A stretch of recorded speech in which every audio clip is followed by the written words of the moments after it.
This is where he's on that old high back piano. I know he'd be shocked when he sees that.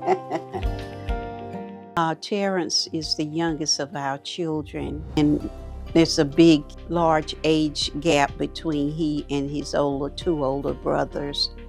But in later years, I found out from my cousins, his cousins, that when he would come and visit them, he played church with them.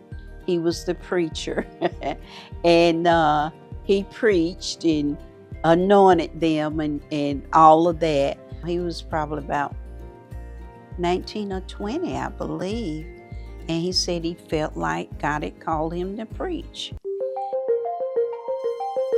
And at the time, I told him, I said, well, are you sure? Because I didn't want him to step out into something that he wasn't really prepared for.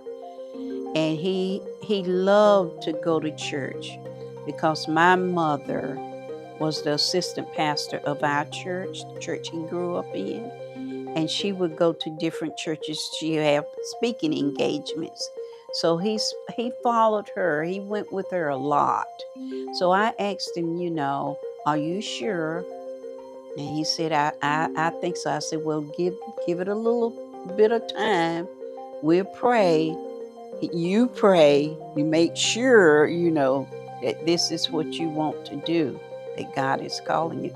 So when he came back to me, I don't know how long it was between that time, the first time. But when he came back to me, he said, yes, I'm sure. And so that's what we went from there. Know the word of the Lord. Amen. Come on, let's give God another praise. He did his initial sermon in 1995, and he's been going ever since. Yeah. Well, I'm very proud, immensely proud of him. And he's not perfect, none of us are. And he's been through things in his ministry that I know he didn't even share with me. But I do know he's been covered under prayer all his life. From me, his mama Genia, that's what he called his grandma, his pastor, all his church family, his great aunts, his cousins, and from countless people even now, have kept him covered under prayer. Well, Mount Pisgah, I'm thankful, of course, that you accepted my son when he came to be your pastor. And I have to say, this is on the spiritual side as well as physical. You do have a jewel there. Like I've said, he's not perfect. None of us are.